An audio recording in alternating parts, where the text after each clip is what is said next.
Good morning, Patrick. Coming to you live again from Complete Health in Eastbourne, and just wanted to jump through one of my favorite things to talk about with people is the physiological stress response. So I finished my shift yesterday. When I finished work, I went downstairs, and at the end of my shift, I always download all of my x-rays off of the computer, that anything that we've done for the day. It's downloaded onto the memory stick, uploaded into our system and our software, and then obviously all of my images are there ready on my computer when my patients next come in, so that we can go through them. So as I get downstairs, machine switched on, it's been working for the whole day, and I have a look at the machine and it's flashing. And I can honestly tell you that since March, that machine has not stopped doing bizarre things. It's been doing bizarre things the absolutely whole time. And I tell you, it has been probably one of the most stressful situations of my life. And it's driving me absolutely bonkers. However, the thing is that now I'm fine.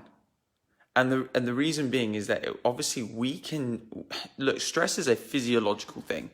There is no way that anyone in their life can avoid stress 100% of the time. It's physically impossible. But the point is that we can choose to manifest in the stress, or we can choose to move away from it and actually change. Now, stress has got a biological or physiological function in our body.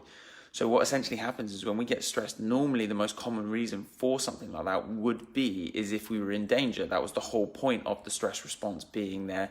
It was there for our survival. So if all of a sudden a tiger walked down the street, would I want that stress response to work? Because if it did not, how long would I last sitting next to a tiger without my stress response working? Now, what typically happens is that when that response turns on, all of your blood goes away from your vital organs and goes towards your arms and your legs.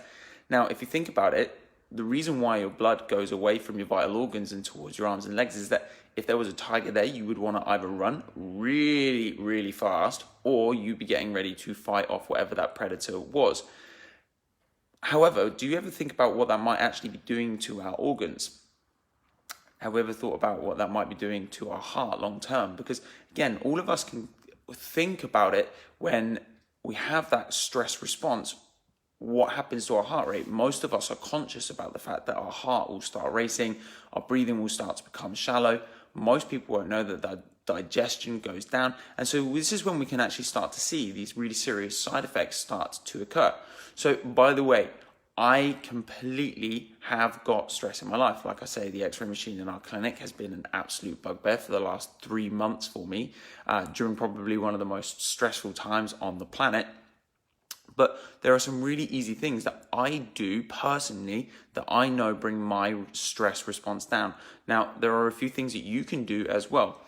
Number one, living a life on purpose.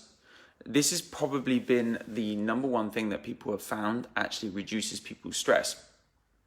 So people like Gandhi and Mother Teresa, despite the fact that those people had absolutely zero income coming from the types of stuff that they were doing, and the levels of trauma and physical trauma and emotional trauma that they had to see in people, they were almost always happy and they were almost always healthy. And they lived very long and fruitful lives. 2, look after your mental well-being. I personally do meditation, but any sort of mindfulness counseling, CBT, something where you actually look at your issues, address them, and move on. Because the problem a lot of us have is that when we create a thought, we create a pattern. And when we create a pattern, it then becomes very difficult to move away from that. So say, for example, many of us will wake up in the morning, we'll get out the same side of the bed, we'll walk downstairs, or go straight to the bathroom, we'll use the toilet, we'll go to the shower, we'll do our teeth, we'll go downstairs, we'll make a coffee, we drive the same way to work. And it's that same thought process over and over and over and over and over and over and over. Now, the thing is when we live in a stressful scenario or a stressful response, we can live and choose to stay in that response. And so it becomes then very difficult to then move out of it and break that pattern, if you're breaking that pattern. So personally, one of the things that I've found is that by physically creating the thought of positivity, then when a stressful scenario comes in, it becomes much easier to then go, okay, how can I change this and how can I control this, and just move on from it. One other thing that I find really, really helpful for the stress response is exercise. Now, exercise naturally rises our serotonin levels. And by the way, it doesn't really matter what that type of exercise is. It could be walking, it could be cycling, it could be rock climbing, it could be karate, kickboxing. You choose whatever exercise makes you happiest is the type that you should choose. Some people will be resistance training. Some people, it doesn't matter. What I know is that physiologically, it takes us to a state of rest and digest once we come away from the exercise. So really, really, really simple. Try and find something that you really enjoy doing for work, find something you really enjoy doing for exercise, and find a mindfulness practice or something you can do mentally. And by the way, when I talk about stuff like meditation, a lot of people think of the Tibetan monk sitting on top of a hill in his robes, singing mantras.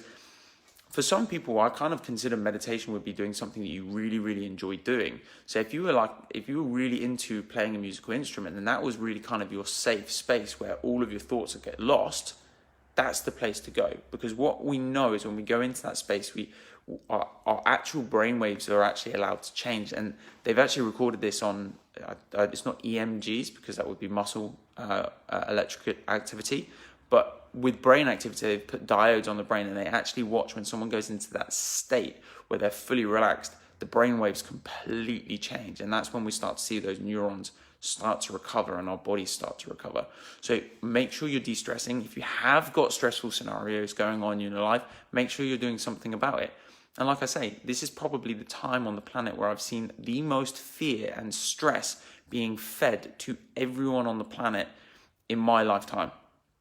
So guys, take care of yourself. If you need any advice on any other ways that you can manage your mentality or your stress, we are, as the name suggests, Complete Health. We even have psychologists and counselors that work on site with us because we genuinely believe in the full package. Till tomorrow, guys.